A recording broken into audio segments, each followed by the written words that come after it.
Demonstrate the concept of list in Python, what is list and how to create a list, how to use different functions in the list, and how to access list elements. Hello, this is Sharda and we are going to discuss list in detail. We will create our own list and then we will access the list elements through the indexing, and then we will do the splitting, we will update the list elements, and we will apply the different functions over the list elements. So let's start. First question comes to mind is, what is the list? A list in Python is used to store sequence of various types of data. Or you can say it is same as arrays, it contains heterogeneous data types. Means we can store integer, we can store the float, we can store the string, or either we can store the list inside a list. It can have different type of data. And the important property of the list is lists are mutable. What do you mean by the mutable? Mutable means we can modify its elements after it created. We can delete the elements, we can add the elements, we can update the elements. So list is the backbone in the Python. It is most commonly used and more reliable type in the Python. You can say a list can be defined as a collection of values or items of different types. Let's open your editor. Here I'm just opening Jupyter Notebook. So I just want to create a list. So how to create a list? You can create a list enclosed with the square brackets. Here L1 is equal to square brackets. This is the empty list. If you want to insert the elements inside this list, then you need to write the elements comma separated. So here first thing is, what is the list? We are creating an empty list. L1 is equal to empty list. Then you can print the L1 and then you can check the type of L1. So I can run this block. I can hit shift enter and then you can see the output. This is the empty list and the class of this L1 is list. Now I'm just going to create another list L1 that will have certain values. A list L1 equals to 1, 2, 3, India, 20.5. Here we have included integer, string and float values. And then you can print L1 and you can see the output 1, 2, 3, India, 20.5. And the property which I told you, the mutability. List is mutable. It means I can add the element, I can delete the element, I can update the element. So one thing I have done here, how to add more elements to an existing list. If you want to add more element to an existing list, then you can use append function. L1.append, and here you need to provide the value which you want to add to this list. So to the L1, I just want to add one more value 10. This 10 will be appended at the end of the list. So L1.append 10 and you can see the output 1, 2, 3 India 20.5, 10.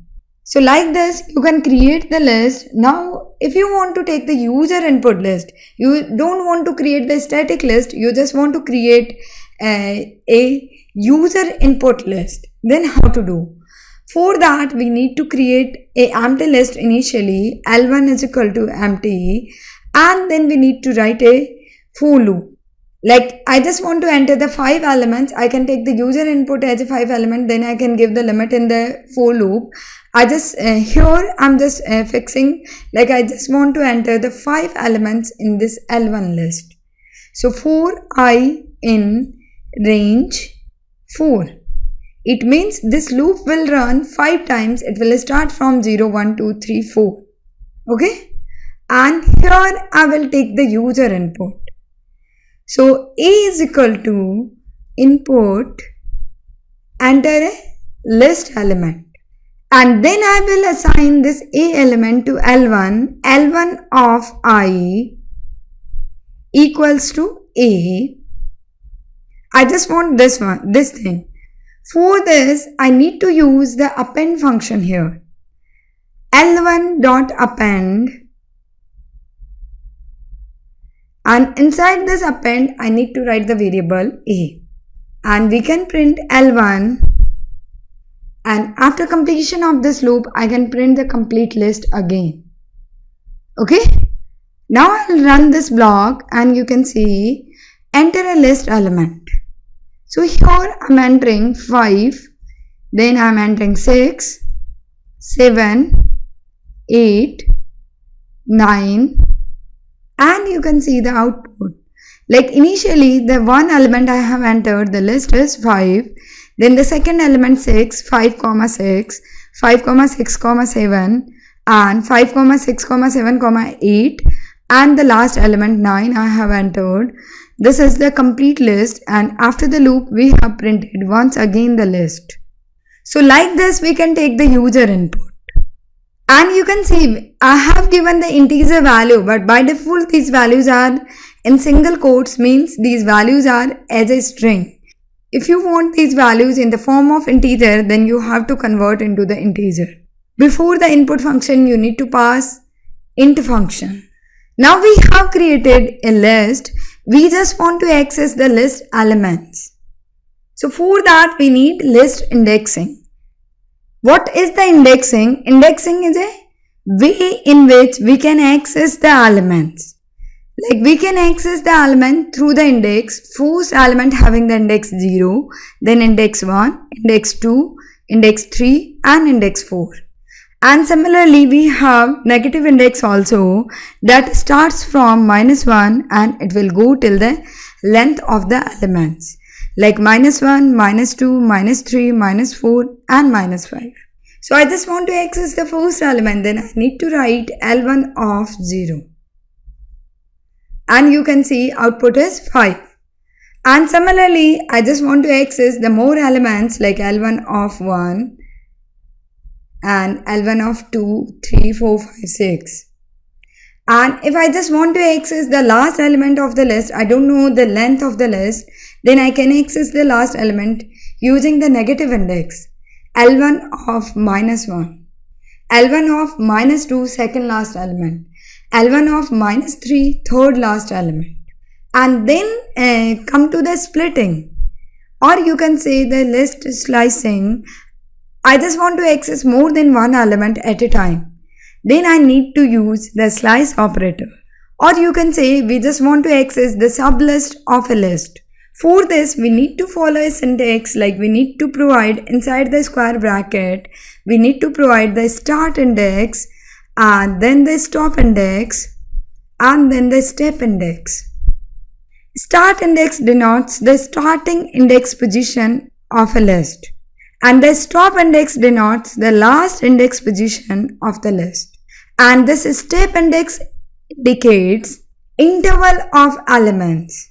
Like I just want to get the continuous element, I just want to get the alternative elements, and I just want to get the every third element. Like this I can give the step value. It is not necessary like I'll give always 3 values. I can give either 1, either 2 or 3. So we will see here how to access the elements using the slice operator, and this colon operator is called the slice operator. So I just want to access a single element, then I can access using directly the index, and I just want to access the 3 element, then I can write 0 colon 3. L1 0 colon 3, it means it will start from the 0th index and it will go till the second index 0, 1, 2. It will print the 3 elements. So this 0 is the start index and this 3 is the stop index. Stop index is not inclusive, and step we are not providing, it means it will take the step of 1. And similarly I can write L1 of 0 colon 4 colon 2. It means I am starting from the 0th element and will go till the 3rd element, and the step is 2. Like first it will print the 0th element, then it will print second element. It will skip one element. And if I am writing like this L1 colon 2, then you can see the output. It will start index I have not provided. It will take the 0th index as a start index. So it will start from the 0 and will go till the 1, 0 and 1. And similarly, I can skip the stop index also, like L1 2 colon.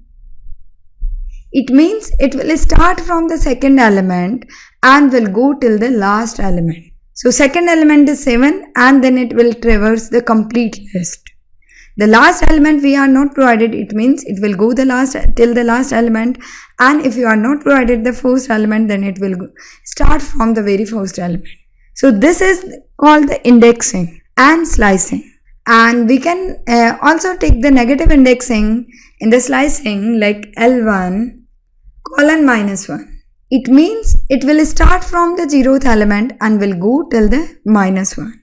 I can also write like this, L1 minus 3 colon minus 1. It means it will start from the last third element and will go till the last element. Last element is not inclusive. So 7 and 8. So we can get the element using the negative indexing and we can get the element using the positive indexing. And if we want to access more than one element, then we have to use slicing. Now the next point comes to list is update the list items. How to update the list items? I have created a list that having the 5 elements.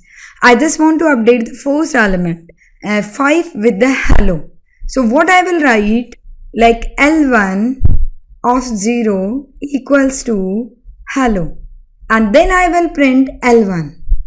You can see here the 0th element is replaced by the hello. The new value we have provided to the 0th element is hello. And we have the append function, we have the insert function. We can add more elements using the append function and insert function. Now we will do some list operations like concatenation, membership and iteration.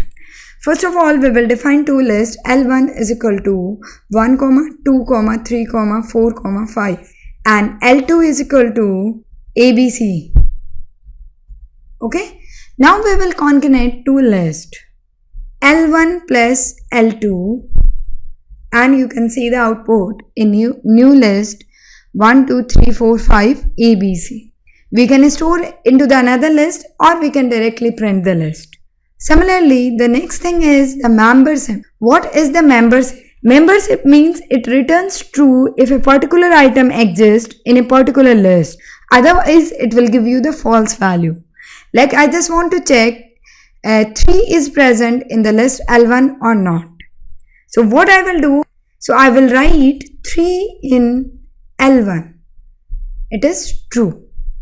And in place of 3, I can write here the 30. 30 in L1, it will give you the output false. And next list operation, we will see the iteration. How to iterate the list items?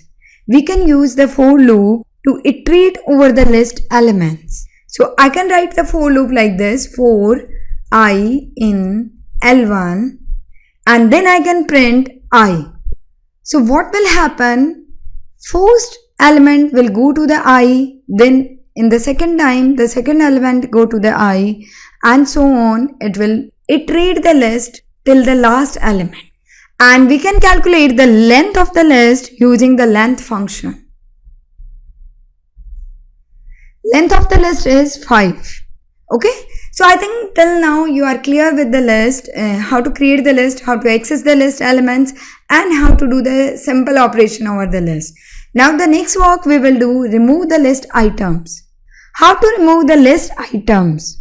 We have remove function which is used to remove the elements from the list. Like what I can write, L1 dot remove, and inside this I can write the element like 2, and after this I will print L1.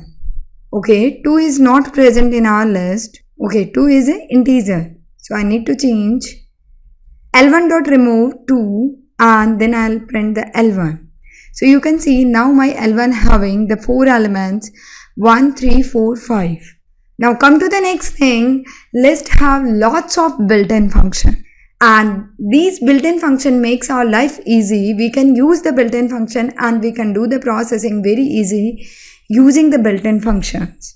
So like one built-in function we have used remove, and another built-in function we have used length. Similarly, we have other functions like max element. I just want to find out max of L1, then it will give you the max element. Similarly, I can get the min element, and I can convert a string to list. Like I'm taking a string s is equal to go edu hub, and then I'm converting this string to list. So L is equal to, we have list function, and inside this list function I'm passing s, and you can see L is a list. Now we just want to do one small example, like write a program to find out the sum of the elements in a list. So what we will do, we define a list L is equal to 1, 2, 3, 4, 5, 50, 100. This is a list we have created, and then we will write a loop here. First we will take a variable sum equals to 0, and then we will write a loop for I in L. We will iterate the list items, and inside the loop what we will do, sum is equal to sum plus I, and outside the loop we can print sum. Now you can see the output. The sum of these elements is 165. So now you can work with the list. You can solve the different questions with the list. This is the basic concept of the list, how to work with the list. I hope you liked it. Give thumbs up if you liked the video, and if you have any question or any recommendation for next upcoming videos, let me know in the comment section, and subscribe for more videos. Thank you for watching. Stay tuned. See you next time.